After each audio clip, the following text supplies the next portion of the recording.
31শে জানুয়ারি 2024 সালের বুধবারের কর্মক্ষেত্র পেপারটি।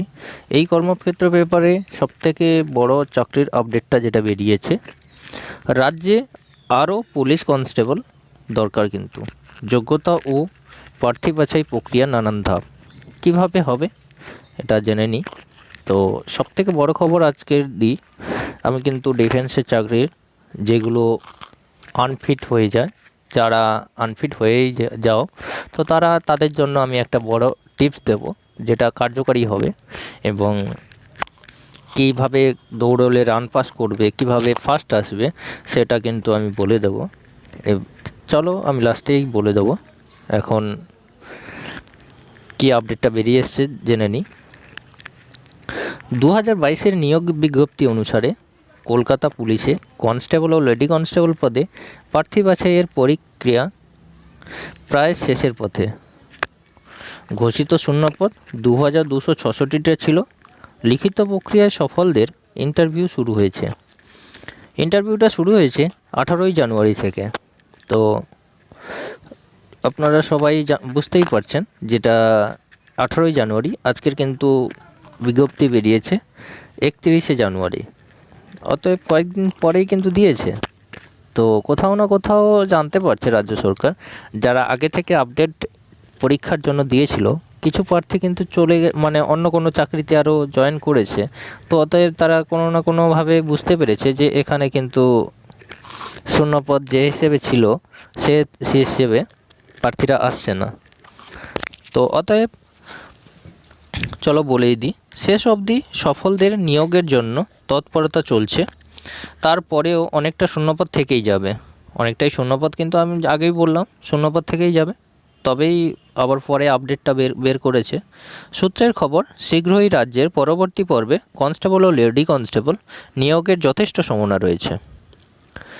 সামনে কিন্তু লোকসভা নির্বাচন ভুলে যেও না। কিন্তু এখন কিন্তু বারবার চাকরির আপডেট বেরোবে এবং চাকরি নিয়োগের যারা কিন্তু পরীক্ষা দিয়ে বসে আছো তাদের কিন্তু আবার ভ্যাকেন্সিও বেরোবে। জয়েনিং লেটার যে কোনো মুহূর্তেই ঘরে পৌঁছতে পারে, তার জন্য তৈরি থেকো।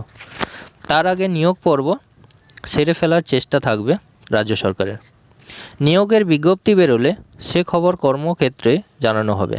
চোখ রাখতে পারেন এই ওয়েবসাইটে prb.wb.gov.in। এটি পশ্চিমবঙ্গ পুলিশ রিক্রুটমেন্ট বোর্ডের ওয়েবসাইট। নিয়োগের প্রক্রিয়া পরিচালনার দায়িত্ব এই সংস্থারই। নিয়োগের বিজ্ঞপ্তি বেরোলে তবেই আবেদন করবেন। আগ্রহী তরুণীদের প্রস্তুতি সুবিধার জন্য এখানে লেডি কনস্টেবল ও লেডি কনস্টেবলের পদের আবেদনের জন্য প্রয়োজনীয় যোগ্যতা ও নিয়োগের পদ্ধতি সম্পর্কে জানানো হলো।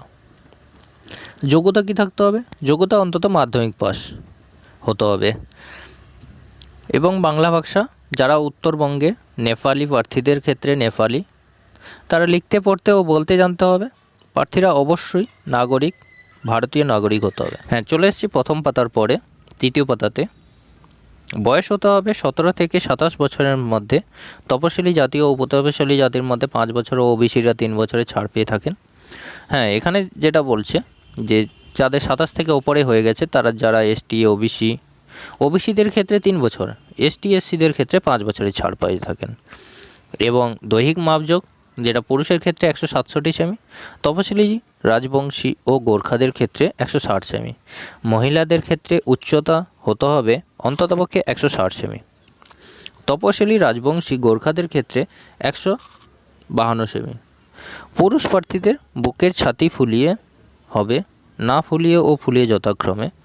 ফুলিয়ে করতে হবে 83 সেমি এবং না ফুলিয়ে 78 সেমি। হ্যাঁ, এখানে আমি যে আপডেটটা দেবো বলছিলাম, এবারে বলে দেই। এই যে ছাতি ফোলানোর ব্যাপারটা, যেটা সবথেকে গুরুত্বপূর্ণ, এখানে ছাতি ফোলানো আমি কিন্তু বলে দেবো টিপসটা কীভাবে ছাতি ফোলাতে হবে। চলো এখন আপডেটটা কি দিয়েছে দেখি। তপশিলি ও রাজবংশী ও গোর্খাদের ক্ষেত্রে 76 ও 81 সেমি যথাক্রমে হয়ে থাকে এবং বেতন আছে এখানে 22,500 থেকে 58,500 টাকা। গ্রেড পে 2600 টাকা। নিয়োগের প্রক্রিয়া যেটা শুরু হবে, প্রিলিমিনারি পরীক্ষা, দৈহিক মাপযোগ যাচাই ও দৈহিক সক্ষমতার পরীক্ষা, ফাইনাল লিখিত পরীক্ষা ও ইন্টারভিউর মাধ্যমে প্রার্থী বাছাই করা হয়ে থাকে। প্রিলিমিনারি পরীক্ষায় 100 নম্বরের অবজেক্টিভ টাইপ মাল্টিপল চয়েস প্রশ্ন হয়, জেনারেল নলেজ, প্রাথমিক স্তরে গণিত ও রিজনিং বিষয়।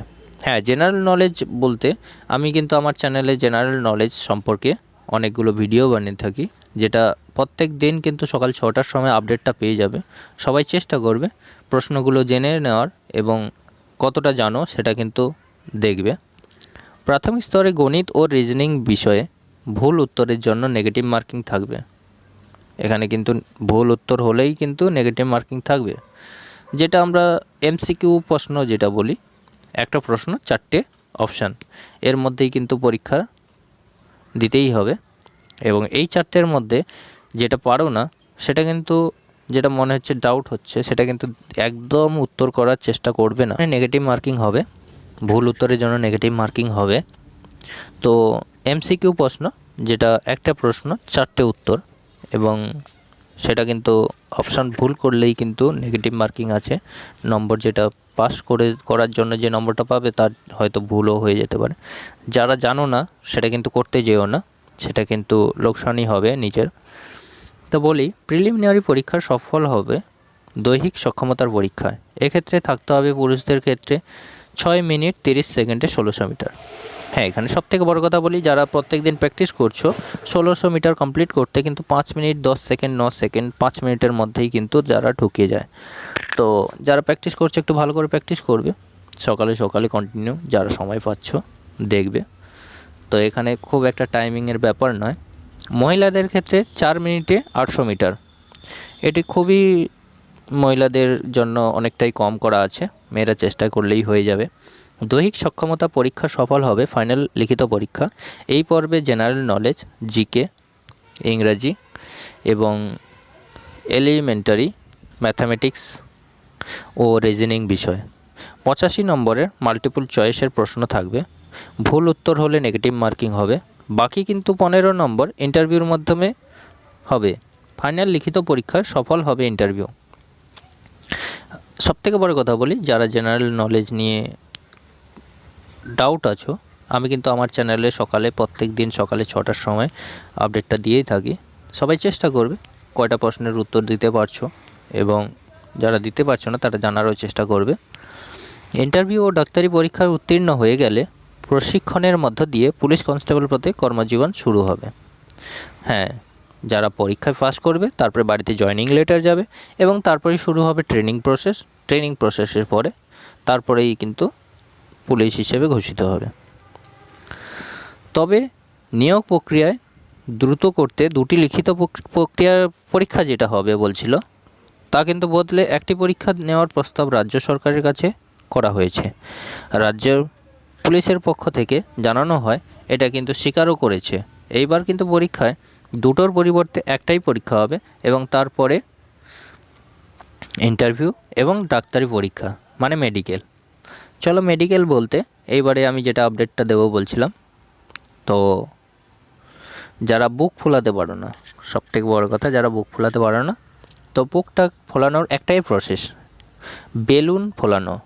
বেলুন ফোলানো যেমন হয় সেরকম ঠিক নিজের বুকের মধ্যে শ্বাস ভরতে হবে এবং শ্বাসটাকে ভরতে হবে, নিঃশ্বাস ছাড়া যাবে না।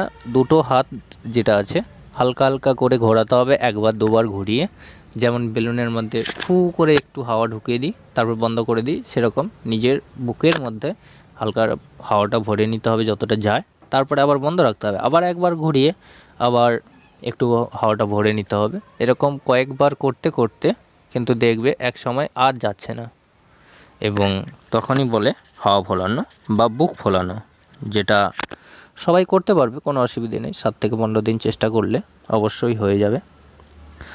তো ঠিক আছে, সবাইকে জানাই চাকরির খবরটা বেরিয়েছে, সবাই পাও, সবাই উত্তীর্ণ হও এবং সফল হও।